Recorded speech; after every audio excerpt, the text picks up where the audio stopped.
पालट धरारे काही मागुता नाही मनुष्य देह आपुल्या हिताचे न होते सायास ग्रहदारा आस धनवित्त अवचित निधान लागले हे हाती भोगावी विपत्ती गर्भवास आपुल्या हिताचे न होते सायास ग्रहदारा आस धनवित्त यावे जावे पुढे ऐशेचे कारण भोगावे पतन नरकवास आपुल्या हिताचे न होते सायास ग्रहदारा आस धनवित्त तुका म्हणे धरी आठवया देही तुका म्हणे धरी आठवया देही नाही तरी काही बरे नोहे आपुल्या हिताचे न होते सायास ग्रहदारा आस धनवित्त विठ्ठल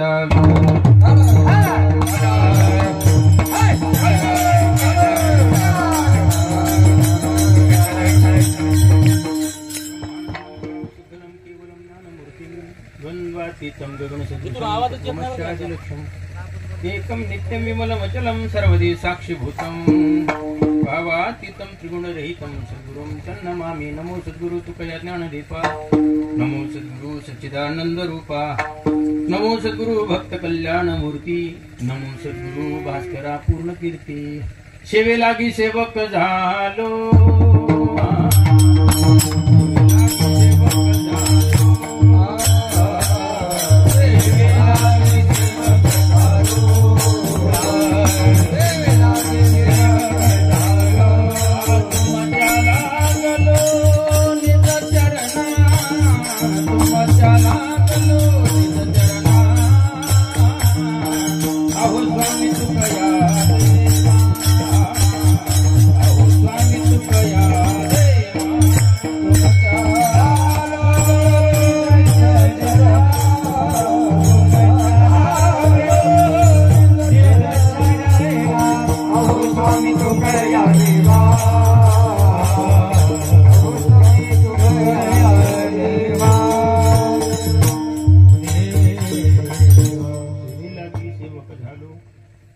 लागलो निज चरणा अहो स्वामी तुकया देवा यावरी न करावा अविरू बुद्धीचा पालट धरारे काही मागुता नाही मनुष्य देह आपुल्या हिताचे न होते सायास ग्रहदारा आस धनवित्त पांडुरंगा करू प्रथम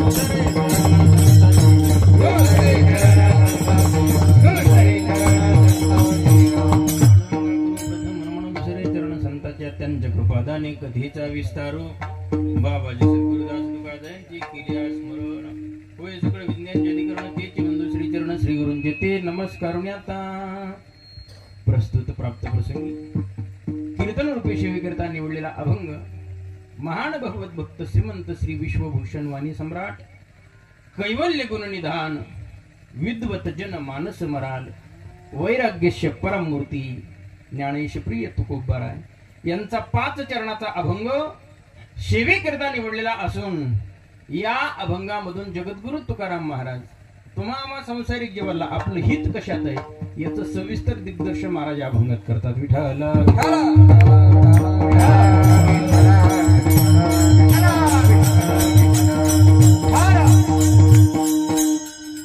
सेवेला सुरुवात करण्याअगोदर अल्पसा हा पर्याय देणं अत्यंत महत्वाचं आहे सेवा किम निमित्त चालू आहे सर्वांना ज्ञात असलं तरी सुद्धा वक्ता या नात्याने सांगण्याचं आद्य कर्तव्य ठरतं म्हणून सांगतो गेली 1 वर्ष झालं आपल्या गावचे आदरणीय कैलासवासी पोपट भिवाजी गुंड यांना जाऊन 1 वर्ष झालेलं आहे त्यांच्या प्रथम वर्ष श्राद्धाच्या निमित्ताने या ठिकाणी सुंदर असं आयोजन नियोजन कीर्तनाचं नियोजन आदरणीय सन्माननीय त्यांचे चिरंजीव असणारे आमचे गणेश भाऊ गुंड यांनी सुंदर असं आयोजन नियोजन केलं उपस्थित या कार्यक्रमासाठी सर्व पाहुणे रावळे सोयरे दायरे सर्वच महाराज मंडळी नाव काय आता प्रत्येकाची मला माहिती नाही सर्वांचं स्वागत या ठिकाणी या गुण परिवाराच्या तर्फे कीर्तनाच्या माध्यमातून करतो त्याचप्रमाणे सर्व आमचे गायनाचार्य असतील आदरणीय आता ज्यांनी सुंदर अशी चाल गायली आमचे संतोष महाराज, त्याचप्रमाणे आमचे भजन सम्राट आदरणीय आमचे अभंग महाराज, तुषार महाराज, मृदंगाचे महामेरू महागुरु आमचे आदरणीय एकनाथ महाराज पौळ आणि त्यांच्याच संस्थेतील बाकीचे आमचे बालगोपाल महाराज मंडळी. विठाला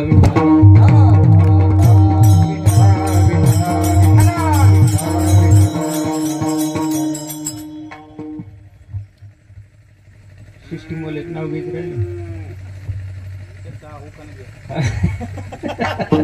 त्यांचं नाव आता उखाणा येत नाही मला, नाही उखाण्यात घेतलं असतं तर काय. आवाज थोडासा द्या, आवाजच येईन आमच्या, आम्हाला आवाज येईन. त्यांना सुद्धा कोटी कोटी धन्यवाद. सर्व पाहुणे रावळे सर्वांना कोटी कोटी धन्यवाद देतो. सेवेला सुरुवात करतो. विठाला विठाला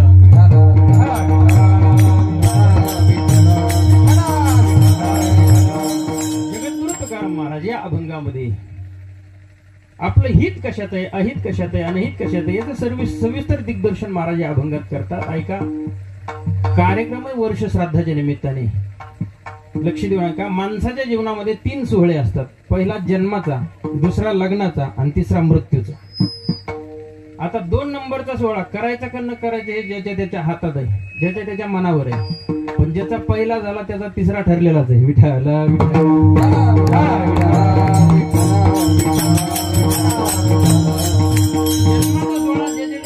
पाप पुण्यावर अवलंबून असतो. भोगे कडू ते मागील ते जन्म, उत्तम मध्यम कनिष्ठ ते. महापाप असेल फले नरकाची प्राप्ती, पाप असेल कुत्र्या मांजराचा जनावराचा जन्म प्राप्त होतो, आणि उपपाप असेल झाडा झुडपाचा वेलीचा दगडाचा जन्म प्राप्त होत असतो.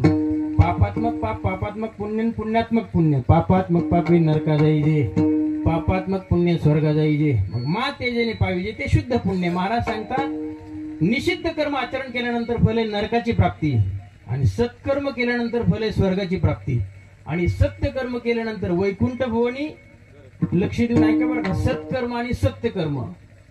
सत्कर्मानं स्वर्ग मिळतो आणि सत्यकर्मानं वैकुंठ भुवनी घर केले. पण कधी? ज्ञानदेवा ध्यानी रामकृष्ण. ध्यानी आणि मनी दोन्ही अर्थाने शब्द आहे. महाराज आता एखाद्याने विचारलं, समजा इथं या गुंड परिवाराने सुंदर असं कार्यक्रमाचं आयोजन केलेले. सुंदर नियोजन, भरपूर पाहुणे रावळे सगळेच. एखाद्याला विचारलं का रे, आपण खेड्यातून लोक आले होते, पाहुणे रावळे सगळे महाराज मंडळी होते, तू काय कीर्तनाला दिसला नाही? ते म्हणला माझ्या मनात होतं, पण खरं सांगू का माझ्या ध्यानात राहिलं नाही, म्हणून येता आलं नाही मला. ध्यानी आणि मनी. एखाद्याने विचारलं तू आला नाही कीर्तनाला, तो म्हणला खरं सांगू का माझ्या ध्यानात होतं पण मनातच आलं नव्हतं म्हणून आलं नाही. ध्यानी आणि मनी दोन्ही अर्थाने लागते. विठाला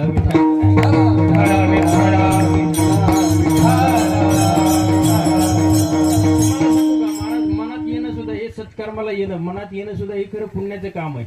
कारण अशा पद्धतीची सद्बुद्धी होणं हे सुद्धा पुण्याचं काम. मन आपलं किती चंचल आहे ऐका, तुम्हाला सांगतो लक्ष देऊन. आवाजच ये ना.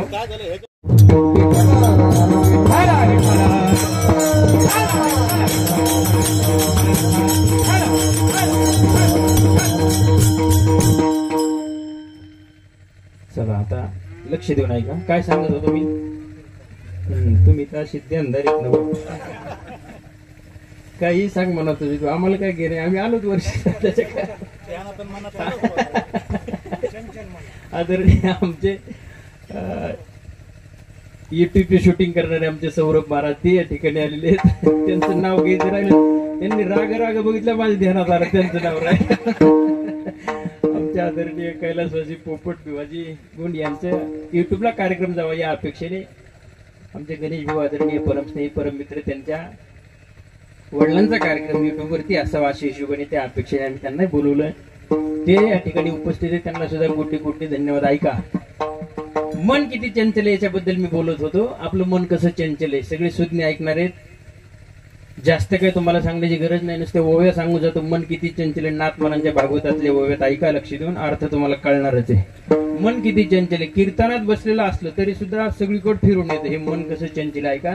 नाथमनांच्या ओव्यात, वारा बांधवेल मोठे, अग्नी प्रासवेल अवचटे, समुद्र घोटवेल घोटे, परिमण आत्मनिष्ठने, आकाशाची करेल चौघडी, महामेरूची बांधवेल पुढी, शून्याची मुरण्या नरडी, परिमनाच्या ओढी अनिवार्य, काळ जिंकेविल तत्वता, त्रिभुवनाची लाभेल सत्ता परी मनोनिग्रहाची वार्ता तुझं नाचुता केवी गडे. मग त्या सज्जन मनाला विनंती करा, मना एक करी म्हणे मी जाईन पंढरी.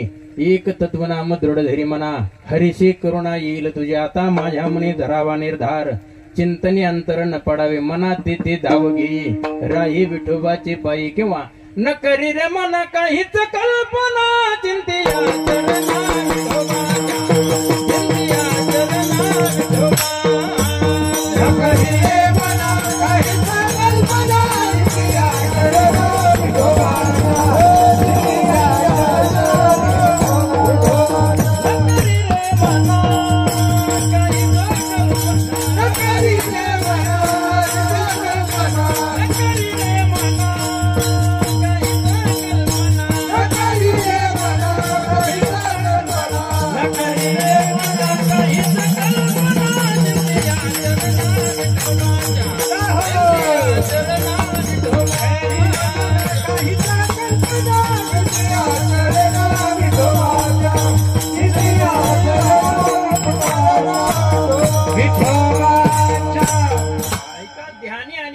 दोन्ही अर्थाने महाराज सांगतात वैकुंठ भुवनी घर केले, पण कधी ज्ञानदेवा ध्यानी रामकृष्ण म्हणे ध्यानातही असावं लागतं आणि मनात बी असावं लागतं परमार्थ करणं कीर्तनाला येणं.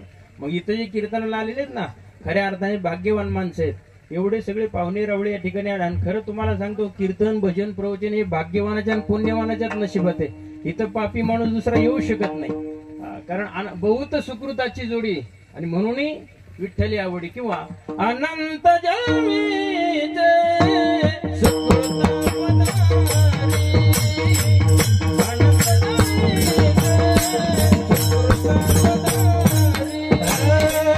अनंत जन्मीचे सुकृत पदारी.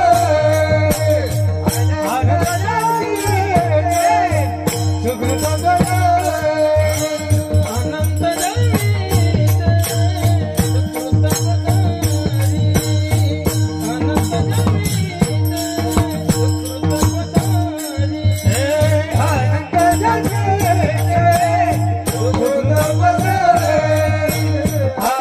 जन्मीचे सुकृत पदारी.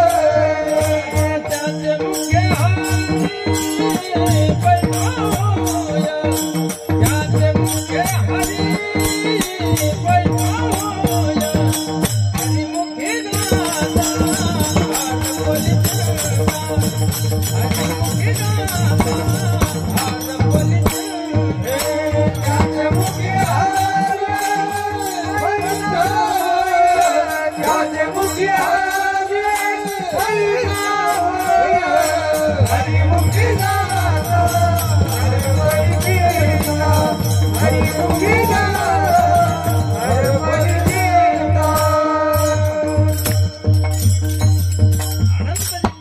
असल्यानंतर हे कीर्तन भजन हे कोणाच्या नशिबात नसतं. महाराज आज या वर्ष श्राद्धाच्या निमित्ताने या ठिकाणी कीर्तनाचं आयोजन केलेल्या कुटुंबाने कोटी कोटी धन्यवाद. या परिवाराला सुंदर असं नियोजन केलं, कारण हे कोणाच्याही नशिबात नसतं, भाग्यवानाच्या नाही पुण्यवानाच्याच नशिबामध्ये. कारण काय अशा पद्धतीचं कार्य करणं हे वर्ष श्राद्ध पुण्यतिथी हे कशासाठी करायचं असतं? हे जीवाच्या पाठीमागचं नैमित्तिक कर्म आहे. तुम्हाला सांगू का, कर्मातले दोन प्रकार सांगितलेले. एक विहित कर्म आहे, दुसरं निषिद्ध कर्म आहे. शास्त्राने सांगितलं करू नये ते करणं त्याला निषिद्ध कर्म म्हणतात, आणि जे करायला सांगितले त्याला विहित कर्म. त्याच्यामध्ये चार प्रकार आहेत, नित्य कर्म, नैमित्तिक कर्म आणि प्रायश्चित्त कर्म. नित्य कर्म कशाला म्हणावं? रोज सकाळी उठून शौचाला जाणं, स्नान करणं, देवपूजा करणं, हरिपाठ करणं, नंतर चहा कॉफी काय सवय असेल ती घेणं, हे नित्य कर्म. एवढं जरी केलं देव भेटण्यासाठी दुसरं काही करायची गरज नाही. नित्य नेमन नामी ते प्राणी आणि नित्य नेमाविन अन्न खाये तो श्वान. महाराज सांगतात पण अशा पद्धतीने नित्य नेमाने करणारे, जर नित्य नेमाने तुम्ही एवढंच कार्य करत राहिले देव भेटण्यासाठी वेगळं काहीच करण्याची गरज नाही. मग महाराज सांगतात हे नित्य कर्म आहे. मग नैमित्तिक कर्म कशानं? जे ज्या तिथीला मिथीला केले जातं, आता हे वर्ष श्राद्धाच्या निमित्ताने केलेलं आहे, हे नैमित्तिक कर्म आहे. आणि हे जीवाच्या पाठीमागचं केलेलं नैमित्तिक कर्म आहे. तुम्हाला सांगतो ऐका, नाथ महाराजांच्या भागवतातल्या ओव्यात सोम सूर्यादी ग्रहणे येवो निकिज तसे पारवणे की माता पिता मरणे अंकित दिवस. महाराज सांगतात आई वडिलाच्या ऋणातून मुक्त होण्यासाठी जिंदगीमध्ये महत्वाचा पर्व काळ एकाच वेळेला येत असतो. माता पित्याच्या सेवेवरी जो आपापणा ते तारी किंवा पुरुषाशी पर्व काळ, जन्मात जोडे एक वेळ, माता पित्याचा अंतकाळ ती धर्माची वेळ अति पवित्र, हा पर्व काळ मागुता पुरुषाशी न जोडी सर्वथा, येत श्रद्धेने धर्म करिता पवित्रता अक्षय. मग महाराज सांगतात अशा पद्धतीने जी सेवा करणारी मुलं आहेत ना ती खऱ्या अर्थाने भाग्यवानी सुसंतती असं म्हटलेले भागवतामध्ये ओवी आहे. माता पित्याच्या सेवेवरी जो आपापणा ते तारी, सकळ पूर्व जाते उद्धरी ते संसारी सुपुत्र. मग ऐका, आपण हे कर्म करत असताना फार कोणावरती उपकार करतो, फार काही विशेष कार्य करतो असं नाही, पण नाही केलं तर दोष लागल्याशिवाय राहत नाही. विठ्ठल विठ्ठल.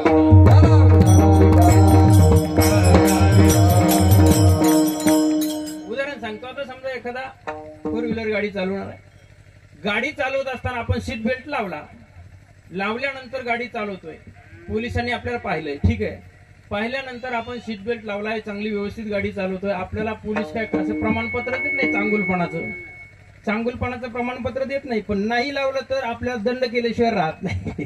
तसं हे कर्म करत असताना आपण फार कोणावरती उपकार करतो असं नाही, पण नाही केलं तर दोष लागल्याशिवाय राहत नाहीत. कारण आपले जे पूर्वज आहेत ना ते आपल्याला तळतळून शाप देत असतात. आहा कटा त्याची करीती पितर, वंश दुराचार पुत्र झाला. मग महाराज सांगतात अशा पद्धतीचं कार्य करा, गेल्यानंतर त्यांच्या आई वडिलांची सेवा करा, पण जिवंत असताना सुद्धा आई वडिलांची सेवा करा. कारण काही काही महाभाग असे आहेत जिवंत असताना आई वडिलांना सांभाळत नाही, पाणी नाही, चहा नाही, जेवण नाही, काहीच नाही, लाथाने मारतात, शिवाय देतात, हाल करतात, आणि गेल्यानंतर साऱ्या गावाला लाडूचं जेवण देतात. जित्या नाही अन्न मेल्यावरी पिंडदान, मेल्यावरी पिंडदान, मेल्यावरी पिंडदान, जित्या नाही अन्न मेल्यावरी पिंडदान, मेल्यावरी पिंडदान, जित्या नाही अन्न, जित्या नाही अन्न मेल्यावरी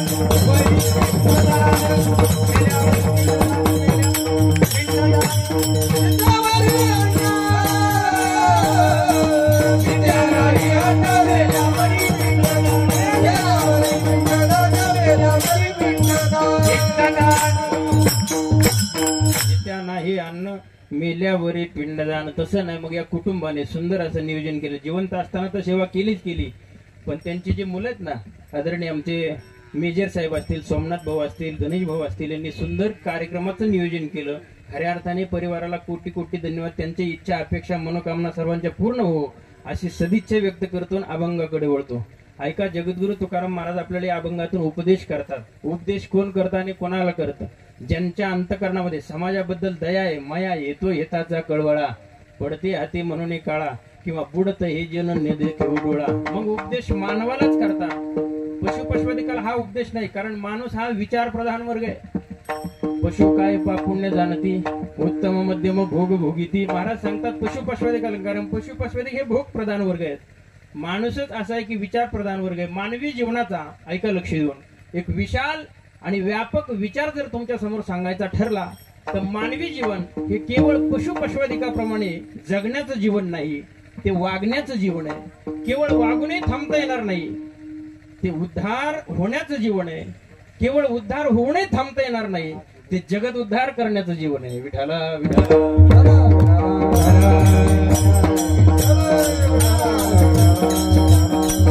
एवढा असा सुंदर नरदेह मिळून जर आपण भजन भक्ती नाही केली तर महाराज तुम्हाला सांगू का, कारण हा जो देह दिलेला आहे ना आपल्याला, खरं भगवत सेवेसाठीच, या सेवेसाठीच हा देह दिलेला आहे. लक्षात ठेवा, देव दिला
मठात सुंदर प्रमाण दिलेले आमच्या आदरणीय महाराजांनी. त्या ठिकाणी महाराज सांगतात, भगवंताने जो देह दिलेला ना तो केवळ भजनासाठी दिलेला आहे. देवे दिला देह भजना. आणि इथं येऊन सुंदर असा नरदेह मिळून जर आपण भजन भक्ती केली नाही तर आमचे निळोबराय सांगतात, येथे येऊन केले काही, येथे येऊन केले काही, येथे येऊन केले काही, येथे येऊन केले काही, येथे येऊन केले काही, येथे येऊन केले काही, येथे येऊन केले काही, येऊन केले काहे विठ्ठल नाही आठविला, विठ्ठल नाही आठविला, अरे मुळा भाग्य येला, अरे मुळा भाग्य येला, विठ्ठल नाही आठविला, विठ्ठल नाही आठविला, अरे मुळा भाग्य येला,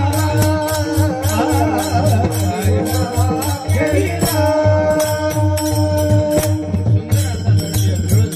माणसाचा दुरुपयोग करू लागले म्हणून तुकाराम महाराजाला म्हणावं लागलं, अरे गेलेले हो संसारी, राखा काहीतरी खरी, दिला करुणा करी मनुष्य देह सत्संग, आता उघडी डोळे जरी तुझा अद्यापी न कळे, मातेची आखोळे दगडाला पोटाशी. महाराज सांगतात इथून पाठीमाग, ऐका कीर्तन ऐकणार, इथून पाठीमाग कोणाकोण काही चुका झाल्या असतील महाराज म्हणते ते जाऊ द्या, मागे गेले पाहू नका, पुढे जामिना हे तुका, मागील केले ते अवघेचे वाव, बाप रगमध्ये विठ्ठल. महाराज सांगतात इथून पाठीमाग काही चुका झाल्या असतील होऊ द्या, पण आता इथून पुढे तरी आपल्या बुद्धीत बदल करा. अभंगाच्या पहिल्या चरणात बुद्धीचा पालट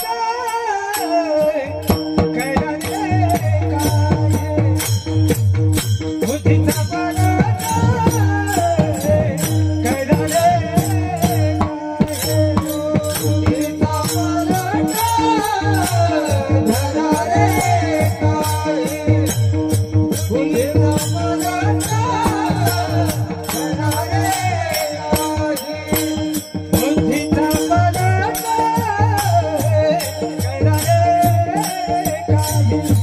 बुद्धीचा पालट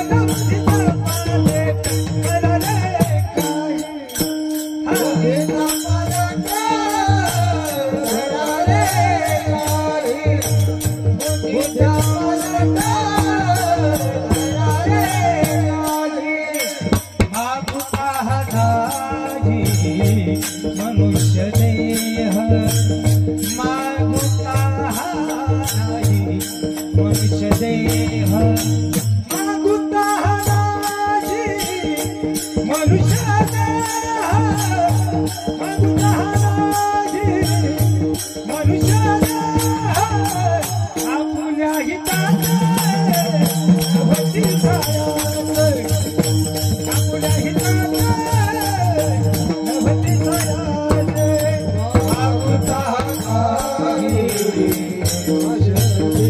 देह मागुता नाही, मागुता नाही, मनुष्य देह मागुता नाही, मनुष्य देह आपल्या हिताचे भक्ती सायाचे, आपल्या हिताचे भक्ती सायाचे, सायाचे.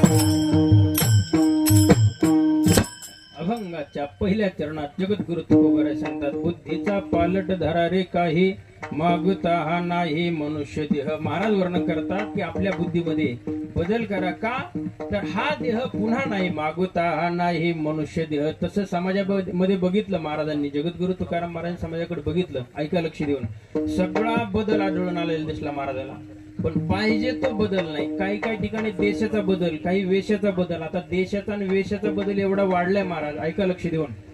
काही काही लोक देशाचा बदल करतात, आपला देश सोडून दुसऱ्या देशात जातात पैसे कमवण्यासाठी, हा देशाचा बदल आहे.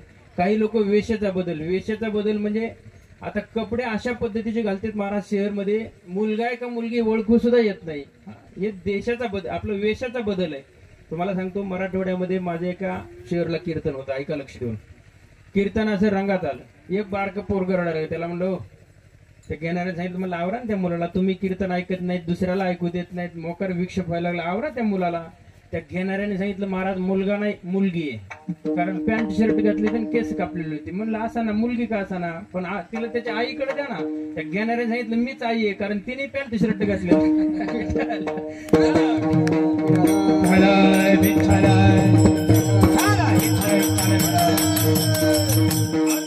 बदल असा बदल, पण महाराज सांगतात जो पाहिजे तो बदल नाही. तुम्हाला सांगू का, एक मित्र असा रस्त्याच्या कडेला होते, वेशाचा बदल कसा असतो सांगतो तुम्हाला. एक मित्र असा रस्त्याच्या कडेला उभा नाराज होऊन उभा राहिला.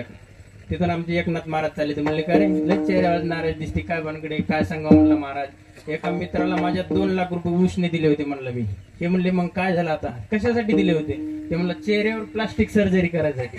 हे म्हणले, मग काय झालं आता, ओळखू येणं म्हणले, तोंडच बदलून टाकलं. कोण जवळ गेलं तरी कोणाला पैसे मागत, अशी पंचायत झाली. एवढा वेशाचा बदल वाढलाय. पण हा बदल महाराजाला मान्य नाही. महाराज सांगतात, बुद्धीचा बदल, बुद्धीमध्ये बदल करा, कारण बुद्धी 3 प्रकारची, ऐका लक्ष देऊन. रजगुणी, सत्वगुणी आणि तमगुणी. तमगुणी बुद्धीच्या माणसाला पाप पुण्य कळत नाही, रजगुणी बुद्धीच्या माणसाला कळतं पण वळत नाही, आणि सत्वगुणी बुद्धीच्या माणसाचं वैभवच ती आहे. ज्ञानेश्वर महाराज हरिपाठात सांगतात, बुद्धीचं वैभव काय आहे. बुद्धीचे वैभव अन्य नाही तुझे, बुद्धीचे वैभव अन्य नाही तुझे, हे वैभव अन्य नाही तुझे, बुद्धीचे वैभव अन्य नाही तुझे. एकाकेशी राज सकळ जय हो, एकाकेशी राज सकळ एकाकेशी राज सकळ, एकाकेशी राज सकळ. हरि मुखे माना, हरि मुखे माना, हरि मुखे माना, हरि मुखे माना, हरि मुखे माना, हरि मुखे माना, हरि मुखे माना, हरि मुखे माना, हरि मुखे माना, हरि मुखे माना, हरि मुखे माना, हरि मुखे माना, हरि मुखे माना, हरि मुखे माना, हरि मुखे माना. सत्वगुणी बुद्धीचे जे माणसं आहेत ना, सत्वगुणी बुद्धीचे, त्यांच्या बुद्धीचं वैभव ते. ज्ञानेश्वर महाराज सांगतात, बुद्धीचे वैभव अन्य नाही तुझे, एकाकेशी राजे सकळ सिद्धी. मग महाराज सांगतात, अशा पद्धतीचे सद्बुद्धीचे जे माणसं आहेत ना, तशी माणसं कमी आहेत समाजामध्ये. कारण महाराज असं म्हणतात, सद्बुद्धीचे जे माणसं आहेत, ऐका लक्ष देऊन, लक्ष द्या, थोडस लक्ष विचलित होऊ देऊ नका. एक अर्धा तास सेवा आहे आपली, जास्त वेळ नाही घेणार तुमचा. सत्वगुणी बुद्धीच्या माणसाचं कामच ते सतत परमात्म्याचं भजन, सत्कार्य करणं, चांगलं कर्म करणं. नका का परमार्थाचा व्यवहारात जरी असला तरी सुद्धा चांगल्या पद्धतीचे व्यवहार करणं, अशा पद्धतीचं सत्वगुणी बुद्धीच्या माणसाचं काम असतं. मग आता बुद्धीचे जर प्रकार बघितले तर अनेक प्रकार आहेत बुद्धीचे. चर्मबुद्धी, पूर्णच बुद्धी, तैल बुद्धी, दगड बुद्धी, देह बुद्धी, विषय बुद्धी, द्वैत बुद्धी. जाऊ दे, एवढ्या बुद्धीचे प्रकार सांगून माझ्या बुद्धीला ताण देत नाही. इतक्या बुद्धीचे प्रकार आहेत. काही काही माणसं चर्मबुद्धीचे. चर्मबुद्धी म्हणजे चमड्यामध्ये आरी टोचली की छिद्र पडतं, आणि आरी काढली की लगेच जशाल तसं होतं, मिटून जात. तसं काही काही कीर्तनात बसलेत ना, तितक्या पुरतं आता आमचे एकनाथ महाराज, अभंग महाराज, संतोष महाराज, तुषार महाराज हे सांगतात ना, बस आता चांगलं वागायचं, माळ घालायची, अशा गुण परिवाराच्या यांचा आदर्श घ्यायचा, आता परमार्थ करायचा, वाईट वागायचं नाही. रस्त्यानं जात असताना एक म्हणलं, का रे आजच्या महाराजांनी चांगलं कीर्तन केलं, ते दुसरा म्हणलं, जाऊ दे, त्यांचा सांगायचा धंदाचे काढ आपली तांबाखू. म्हणजे झालं हे बघा जशाला तसं. म्हणजे हे सर्व बुद्धीचे माणसं आहेत. काही काही माणसं बुरनस बुद्धीचे. बुरनस बुद्धी म्हणजे लाकडाला गिरमिटनं छिद्र पाडलं की पाडलं तेवढंच राहतं, ते कशाने खोल बी होत नाही, बुजत बी नाही. तसं माझ्या लहानपणापासून मी काही काही माणसं बघत आलोय, कीर्तनाने सुधारले नाहीत, तमाशाने बिघडले नाहीत, आणि दोन्हीकडे असतात.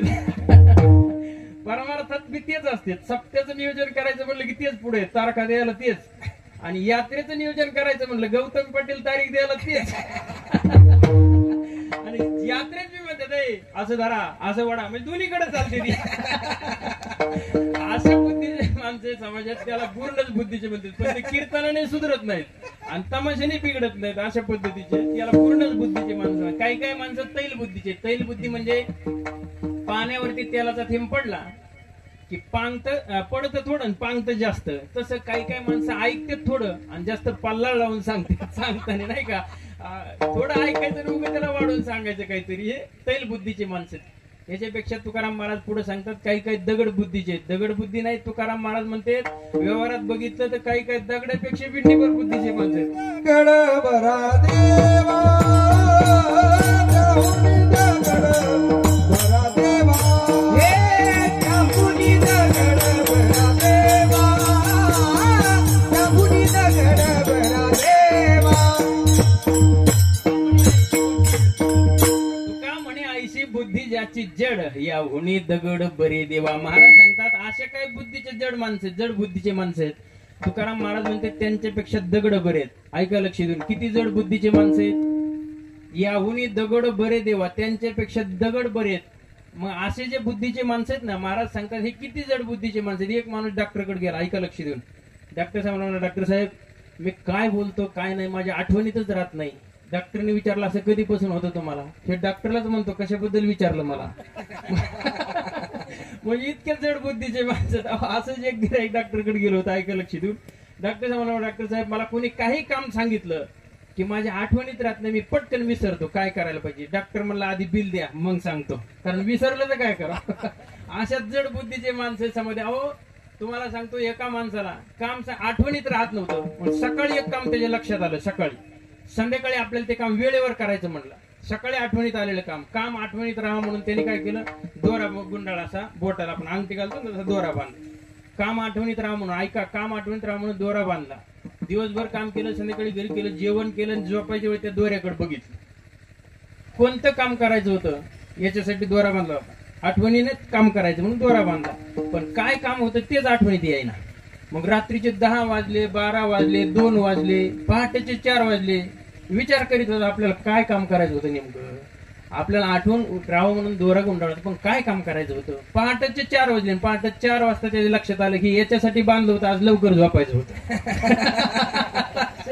असले जड बुद्धीचे माणसं. तुम्हाला सांगतो काही काही माणसं अशी आहेत महाराज, काम किती सांगा, व्यवहारामध्ये किती सांगा, आठवणीतच राहत नाही. त्यांना सांगून बी कळत नाही महाराज. एक बाई अशी जाड होती तब्येतीने, 110 किलो वजन होतं महाराज. 110.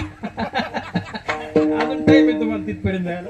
ती बाई दवाखान्यात गेली. दवाखान्यात म्हणलं डॉक्टर साहेब वजन लयच वाढलं म्हणले, काहीतरी सांगा. डॉक्टर मला बसा देतो औषध. डॉक्टरनी सहज चर्चा केली, बाई तुमचा आहार किती आहे, जेवण किती करता. काही नाही म्हणले डॉक्टर साहेब, 20 चपात्या खाते, 10 प्लेट भात खाते आणि 6 प्लेट भाजी खाते. डॉक्टर म्हणला तुमच्यासाठी एक औषध सांगतो आता. ते म्हणले सांगा की. मग त्याच्यासाठी तर आले. तुम्ही काय करता, 20 चपात्या खाण्याच्या ऐवजी 10 खा, 10 प्लेट भात खाण्याऐवजी 5 खा आणि 6 प्लेट भाजी खाण्याऐवजी 3च खा. आता हे तुमच्यासाठी औषधच आहे ना. ती म्हणते हे जेवण केलं घेऊ का जेवायच्या आधी घेऊ. आता असले कुठं जायचे माणसं असतात का एवढे जे महाराज सांगू नका. आता एक जण तुम्हाला अजून एक उदाहरण आठवण म्हणून सांगतो. एका माणसाला प्रवास करत असताना रेल्वेमध्ये वरच्या सीटवर जागा भेटली. ऐका लक्ष देऊन, किती जड बुद्धीचे माणसं असतात. ऐका, वरच्या सीटवर जागा, रेल्वे वरी सीट असते ना, वरच्या सीटवर जागा भेटली. रेल्वे प्रवास सुरू झाल्यानंतर त्याची तब्येत बिघडली, त्याला जुलाब लागली. मग पुन्हा खाली उतरायचं, बाथरूम पुन्हा वर चढायचं, हातपाय थकून गेले. घरी गेल्यानंतर सुटकेस टेकले, पटकन खाली बसले. बायकोने विचार म्हणली का हो काय झालं. काय नाही म्हणला, ते रेल्वेमध्ये प्रवास करत असताना मला वरच्या सीटवर जागा भेटली, पण काय झालं प्रवास सुरू झाला आणि तब्येत बिघडली. मग खाली उतरायचं, वरती जायचं, हातपाय थकून गेले. बायको म्हणली अजूनही समाजात माणूस की शिल्लक आहे. खालच्या माणसाला सांगायचं मामा तुम्ही इथं बसा, मला इथं बसू द्या, जायला सोपं राहील ना. एवढं कळत नव्हतं का म्हणला. पण खालच्या सीटवर कोणीच नव्हतं, कोणाला म्हणून वर बस. असल्या जड बुद्धीचे माणसं. आता काय सांगायचं. विठाला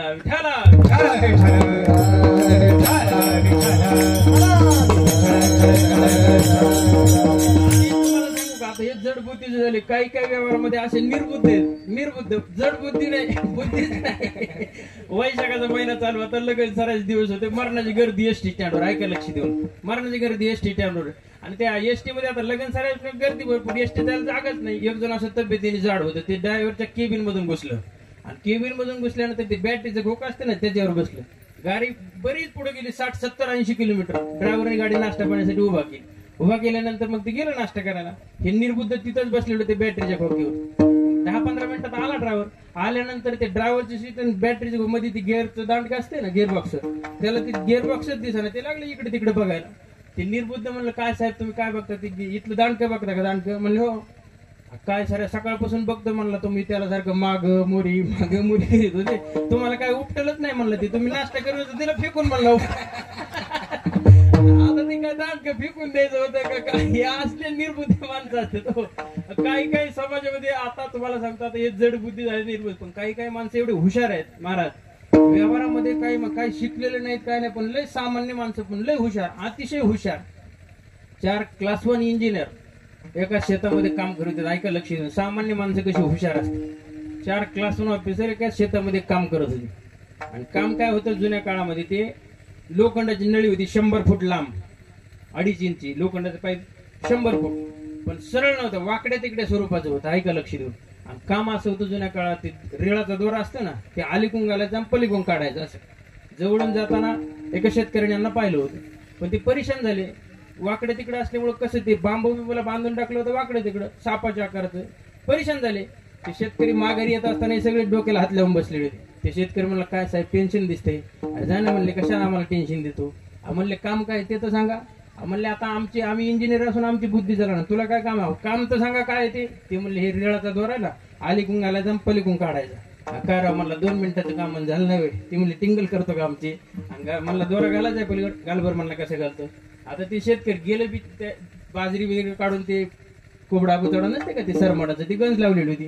ते शेतकरी गेलं, 2-4 पेंड्या बाजूला काढल्या की उंदराचं पिलो आणलं धरून, बांधलं पाहिलं, दिलं मध्ये सोडून 1 मिनिटात तर पली. अरे सामान्य माणसं, आता हे कुठल्या प्रॅक्टिकल मध्ये शिकलं होतं, पण हे असे सामान्य माणसं इतके बुद्धिवान असतात. पण आता तुम्हाला सांगू का, महाराजांना हा बदल मान्य. महाराज सांगतात, आता सध्या कलियुग चालू आहे. कलियुगामध्ये अतिवृष्टी अनावृष्टी. आता हे पावसाचा टाइम आहे का? पण तरी पाऊस आहे. आपल्याच पापाची फळ आहे ती, दुसरं काही नाही. तुम्हाला सांगतो, पाप करणं जर कमी केलं तर अजिबात या ठिकाणी असं बिघड होणार नाही निसर्गामध्ये.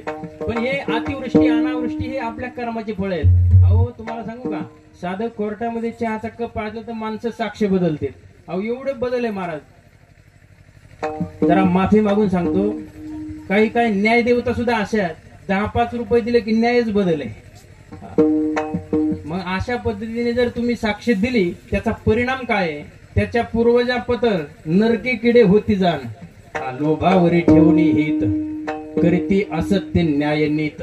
त्याच्या पूर्वजा पतर नरके किडे होती जाण. महाराज सांगतात, त्याच्या पूर्वजाला नरकामध्ये जावं लागतं, किडे व्हावं लागतं तिथले. हे लक्षात ठेवा. उदाहरण सांगतो मी तुमच्या लक्षात येईल. एक बगळा बगळी प्रवास करत होते. अवकाळी पाऊस सुरू झाला, वारा गारा. एका झाडावर थांबले. तिथं कावळ्यानं खोपा केला होता. बगळा म्हणला, कावळे दादा, बाहेर भयंकर गारानं वारा चालू, जरा आम्हा दोघांना आतमध्ये जागा दे. ते म्हणला, एवढीशी जागेत तुम्ही दोघं कसे बसतात? तुझी बायको राहू दे, तू थांब बाहेर. त्याला वाटलं ठीक आहे, बायको सुरक्षित राहते ना. थांबलं. सकाळी उजेडल्यानंतर तो बगळा बायकोला म्हणला, चला आता. कावळा आडवा उभा राहिला. कोण? कुठला कोण? तू. माझी बायको म्हणली. कावळा म्हणते. बगळा म्हणला, शाबास. कावळा तर बायकोच द्यायला तयार नाही. ते गेलं वकिलाकडे गेल्यानंतर वकील साहेब असं झालंय. वकील म्हणला, काळजी करू नका, निकाल तुमच्यासारखाच देणार. कारण ती कावळ्याची बायको होऊ शकत नाही, कारण कलर मध्ये सुद्धा साम्य. ती पांढरी, तो काळा आहे, कलर मध्ये तरी कुठे साम्यत आहे? तुम्ही काळजी करू नका, निकाल तुमच्यासारखा. पुन्हा कावळा गेला वकिलाकडे. कावळा म्हणला, वकील साहेब निकाल कोणासारखा देणार? ते म्हणलं, बगळ्यासारखा. काय मूर्ख माणसं म्हणलं तुम्ही, बगळा काय कामात आहे तुमच्या? आम्ही किती महत्वाची माणसं माहिती तुम्हाला? तुमचे आई वडील जर मेले आणि आम्ही पिंड नाही शिवलं तर तुमच्या आई वडिलाचा उद्धार सुद्धा होत नाही. अहो साहेब, माझ्यासारखा निकाल दिला तुमच्या आजी सुद्धा दाखवतो म्हणला कुठे बिघडलं नाही गिराईक. बगळ्याची बायकून कावळ्यासारखा निकाल. बऱ्याच दिवस झाल्यानंतर कावळा काही वकिलाकडे गेला नाही, पण वकीलच आला कावळा. म्हणला, का रे गरज सरण वैद्य मर, तू काय म्हणला होता? तुझ्यासारखा निकाल दिले आजी दाखवतो म्हणला. साहेब चला म्हणलं, गावाच्या बाहेर नेलं. आता बऱ्याच गावाने अजून हागणदारी मुक्त गाव बरेच काही झालेले नाही. गावाच्या पांदीनं अजून घाणच आहे. तिथं या कावळ्यानं वकिलाला नेलं आणि तिथं जे किडे झाले होते ना, ते कावळा म्हणला, साहेब हे पुढे चलतं ते आज आहे मागची आजी आहे म्हणला. ते म्हणला, मूर्खा, माझी आज आजी हिथं असते. ते म्हणलं, मग खोटा न्याय देणाऱ्याचे काय स्वर्गात गेले असतील वाटलं होय तुला? असं खोटा न्याय बोलायला सांगतो. अशा पद्धतीने हा सगळा बदल महाराजांच्या जीवनामध्ये लक्षात आला. पण हा बदल महाराजाला मान्य नाही. मग महाराज सांगतात, बदल करा पण बुद्धीचा करा. मग आग्रह तरी का धरतात? त्याचं कारण मागुता नाही मनुष्य देह, मागुता नाही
हेतून घडी या नगरा म्हणे तुकया बंधू भाव धरा ओळखी नाही तरी झाला गोरा गा मागुता हाची जन्म पावसी भोगिले सुख दुःख जानसी हेतून घडी रे सायासी कार्य अंध होशी जाणून या बहुता दिवसा फेरा आणि आला या बहुत जन्मा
आदरणीय स्वानंद सुकणीवासी गुरुवारी बाबासाहेब महाराज इंग्लिश यांच्या चाली महाराज सांगतात बहुत जन्मांती जन्माला सेनारा देवता सोयरा करी तारे आपलं हित कशाचं आहे अहित कशाचं आणि हे माणसाने लक्षात घेतलं पाहिजे ह्या बुद्धीमध्ये आपला बदल करा आपण घरदार बायका पोर यालाच आपलं हित समजतो पण महाराज सांगते घरदार बायका पोर म्हणजे आपलं हित नाही हो आपुल्या हिताचे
ग्रह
चरणात जगद्गुरु तुकोबारा सांगतात आपुल्या हिताची न होती सायास ग्रहदार आस धनवित्त. आपलं हित कशात आहे अनहित कशात आहे याचा विचार करा. महाराज सांगतात एक माणूस मला भेटला ऐका लक्ष घेऊन.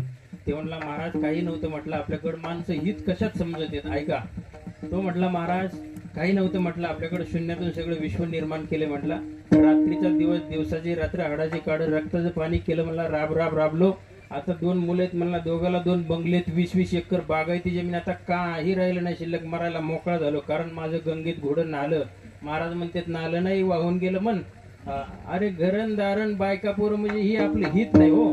मग महाराज सांगतात आपलं हित कशात आहे. हित ते करावे देवाचे चिंतन. हित ते करावे देवाचे चिंतन. हित ते करावे देवाचे चिंतन. हित ते करावे देवाचे चिंतन. करुणिया मन शुद्ध भावे. करुणिया मन शुद्ध भावे. सकळांच्या पाया माझे दंडवत. सकळांच्या पाया माझे दंडवत. करुणिया मन शुद्ध भावे. करुणिया मन शुद्ध भावे. माझ्या दंडवत. सकळांच्या पाया माझ्या दंडवत. आपलं हित कशात आहे आणि हित कशात आहे याचा विचार करा.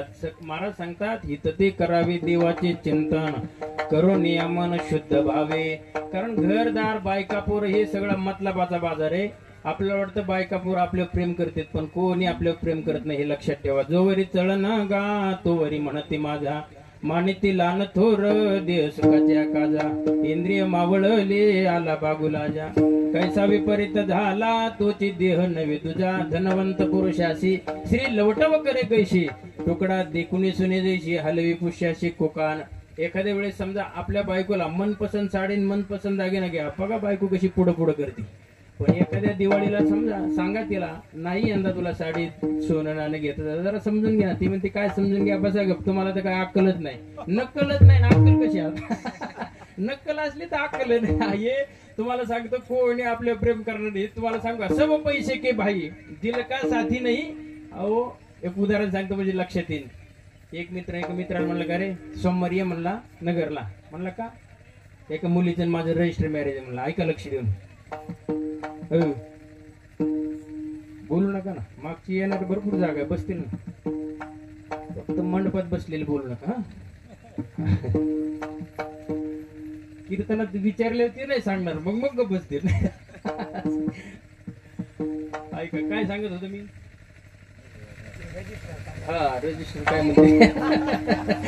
एक मित्राला भेटला ते म्हणलं सोमवारी नगरला एक कोर्टात. म्हणलं का एक मुलीचं माझं रजिस्टर मॅरेज आहे म्हणला. आम्ही दोघं एकमेकावर एवढं प्रेम आहे एकमेकाशिवाय जगू शकत नाहीत म्हणलं. आई वडिलाच्या विरोधात जाऊन आम्ही लग्न करणार आहे. सोमवारी आहे म्हणला. ते मित्र म्हणला सोमवार नाही मला टाइम नाही वेळ नाही मला काम आहे म्हणला. पण मंगळवारी घरी येईन म्हणला भेटायला. ते मित्र दुसऱ्या दिवशी मंगळवारी घरी गेला. म्हणलं का रे किती वाजता झाला काल तो कार्यक्रम. म्हणला कोणता. म्हणले ते लग्नाचा. नाही जमलं म्हणले ते कालच बिघडलं. म्हणलं कसं काय. कोर्टात गेलं माझ्या बाईक आमच्या दोघांचं एवढं प्रेम होतं म्हणला. त्या मुलीचं माझं तिच्या प्रेमाच्या अनाबाका सुद्धा घेतल्या होत्या. पण तिथं गेल्यानंतर तिने एक मला प्रश्न विचारला कोर्टामध्ये गेल्या तुमच्या नावाने बँकेत किती पैसे. मी म्हणलं रुपया सुद्धा नाही बाबा. तसं म्हणलं की तिथूनच आले राव म्हणलं मागे. ते मित्र म्हणलं कशाचं प्रेम कसलं काय म्हणलं. माझं असंच झालं होतं. एका मुलीचे माझं रजिस्टर मॅरेज होतं. आम्ही दोघं कोर्टामध्ये गेलो. तिथे गेले हाच प्रश्न तिने मला विचारला तुमच्या पैसे बँकेत किती पैसे आहेत. मी म्हणलं माझ्याजवळ रुपया नाही पण आमचे चुलते ना त्यांच्या नावाने 25 लाख रुपये आहेत आणि ते आपल्यालाच होणार आहेत. तसं म्हणलं की ते म्हणलं त्यांनी चुलत्या संगच लग्न केलं. मी आलो म्हणलं माघारी. सगळे पैशावर प्रेम करणार आपले कोण प्रेम करणार. तुम्हाला सांगू का आता बऱ्याच शहरला ते सकाळी पोहायला जातात त्याला काय म्हणतात आपण महाराज हा स्विमिंग पूल. एका माणसाने काय केलं बायकोला मुलाला घेऊन गेला तिथं त्या स्विमिंग पूलला आणि 100 फूट लांब ठेवलं आणि 10 पावलं पुढे जायचं आणि मागवळ मध्ये पुढे येऊ नका बरं का. बायको म्हणते कळते आम्हाला जातो मी तुमचं. पुन्हा 10 मिनिटं 10 पावलं पुढे जाऊन काळजीने मागून नाही पुढे येऊ नका बरं का. बायको म्हणते कळते किंवा जातो मी तुमचं. हे गेलं टाकली उडून लागलं पोहायला. ते बारकं पोरगं ते म्हणलं आई मी जाऊ का जाऊ. ती म्हणली नको बाबा पाणी लय खोल आहे. मग पप्पा कसे पोहतात म्हणली त्यांचा विमा काढायलाय. विम्यावर टाकलेली गिराईक कोण आपले उपयोग करणार असे माणसं महाराज. मग हे बायका पोरं आपल्या हिताला कोणी कारणीभूत ठरणार नाही. सगळे ज्याची तुझं गुंती ते तुझं मोकली ते आणते, ही परिस्थिती आहे. मग महाराज सांगतात हे बायका पोरं मग आपल्याला असून यांच्यावर प्रेम करू नका, भगवंताची सेवा करा, साधूची सेवा करा, असं परमार्थ तुमच्यामध्ये जीवनामध्ये घडावा अशी सदिच्छा व्यक्त करा, अशी सद्भावना करा. मग हा सुंदर नरदेह मिळालेला आहे. हा भगवंताने अचानक आलेला आपल्याला मिळालेला योग आहे. कारण आंधळ्याच्या हातामध्ये जसा कावळा सापडावा आंधळ्याच्या हातात, तसं हा अचानक आलेला योग आहे. मग ही संधी, या संधीचं सोनं करा, या संधीचा कोळसा करू नका. अभंगाच्या 3ऱ्या चरण. अवचित निधान लागले से हाती, अवचित निधान लागले से हाती, अवचित निधान लागले से हाती, अवचित निधान लागले से हाती, अवचित निधान लागले से हाती, अवचित निधान लागले से हाती, अवचित निधान लागले से हाती, अवचित निधान लागले से हाती, अवचित निधान लागले से हाती, भोगली विपत्ती घरी भवात, अवचित निधान लागले से हाती, भोगली विपत्ती घरी भवात, आपुल्या हिताचे नवती सायास, आपुल्या हिताचे नवती सायास, आपुल्या हिताचे नवती सायास, आपुल्या हिताचे नवती सायास, अतिशय सुंदर चालीत, पण आता आपला टाइम संपलेला आहे. लय तुमच्या चाली दाखवू नका ना. महाराज म्हणते कारण आमच्या संतोष महाराजांचं नाव महाराष्ट्रभर आहे, आवाज चांगला आहे, अभंग महाराज आहेत सगळे, आता गायक चांगले पूर्वीत आमचे गणेश महाराजांनी, गणेश भाऊंनी सगळं नियोजन अगदी तगड केलेलं. आणि तुम्हाला सांगू का, खरं एवढे हे सगळे महाराज मंडळी वारकरी, एवढा सुंदर सोहळा, हे कीर्तन चाललेलं पाहून त्यांचे जे गेलेले पिताश्री आहेत ना, ते सुद्धा स्वर्गातून म्हणत असतील, जन्मा आलो त्याची, हरी जन्मालो हरी जन्मालो जाती, आज फळ झाली साथी, आज फळ झाली साथी, आज फळ झाले साथे, आज फळ झाले साथे, आज फळ झाले साथे, आज फळ झाले साथे, जन्मालो त्याचे, आज फळ झाले साथे, आज फळ झाले साथे, आज फळ झाले जन्मालो त्याचे, आज फळ झाले साथे, आज फळ झाले साथे, आज फळ झाले साथे. आजचा हा जो दिवस आहे ऐका, श्री संत एकनाथ महाराज षष्टीचा दिवस आहे. आज नाथ महाराज सुद्धा याच दिवशी त्यांचं जलसमाधी त्यांनी घेतलेली आहे. ऐका लक्ष देऊन, असा सुंदर पर्व काळ आजच्या वर्ष श्राद्धाच्या निमित्ताने आलेला आहे, साधलेला आहे, लाभलेला आहे. ऐका, हा साधला हा पर्व काळ. बरोबर आहे. महाराज सांगते अशा पद्धतीचं हे सुंदर नियोजन पैठण मध्ये सुद्धा भव्यदेवी अशा पद्धतीचे त्या ठिकाणी जलसमाधी सोहळा चालू आहे. आणि या ठिकाणी सुद्धा आदरणीय स्वर्गीय पोपटराव भिवाजी गुंड यांचा सुद्धा पुण्यस्मरणाचा कार्यक्रम वर्ष चांगला चालू आहे. त्यांना हे सगळं पाहून आपल्या पोरांनी केलेलं, मेजर साहेब असतील, आमचे गणेश भाऊ असतील, यांनी केलेलं हे कौतुक हे त्यांना तिथं वाटत असेल. त्या कौतुकाने ते म्हणत असतील खऱ्या अर्थाने, जन्मालो त्याचे आजी फळ झाले साचे, तुम्ही सांभाळली संती, भय निरसली खंती, विठोबा रखुमा जय जय विठोबा रखुमाई, जय जय विठोबा रखुमाई, विठोबा रखुमाई, विठोबा रखुमाई, जय जय विठोबा रखुमाई, विठोबा जय विठोबा रखुमाई, जय जय विठोबा रखुमाई, विठोबा रखुमाई, जय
संपुष्टात आलेली आहे. त्यामुळे जास्त वेळ तुमचा घेणार नाही. मला वाटतं 12 वाजून गेलेले आहेत. 12:30 वाजले. बाबा उशिरा सुरुवात झालं ना कीर्तन, नाही का? असं पाहुणे रावळे याच्या हिशोबाने आम्ही वाट बघत बसलो होतो. आम्ही तसं वेळेला हजर होतो इथं. सुंदर असं नियोजन या कुटुंबाने केलेलं आहे. त्यांना कोटी कोटी धन्यवाद देतो. त्यांच्या पिताश्रींना त्या ठिकाणी सुखशांती लाभावी अशा पद्धतीचे त्यांना त्या ठिकाणी सदिच्छा या ठिकाणी व्यक्त करतो. आणि जे कुटुंब आहे, जे परिवार आहे, जे पाहुणे रावळे आहेत, सगळ्यांची इच्छा अपेक्षा मनोकामना पूर्ण अशी सदिच्छा व्यक्त करतो आणि थांबतो, नाही का? या ठिकाणी काही होकचूक झाली असेल, कमी जास्त वेळ झाला असेल, महाराज सांगतात विनती पुरती अधिकते सरदे करून घ्यावे तुमते निमित्तसे पायाच्या प्रसादे काही बोलिलो विनोदे मज क्षमा करणे संती नो हे अंगभूत युक्ती नो हे हा उपदेश तुमचे बडबडले शेष तुमचे कृपेचे पोचणे जन्म जन्मी तुका म्हणे ज्ञानेश्वर म्हणे महाराज ज्ञानेश्वर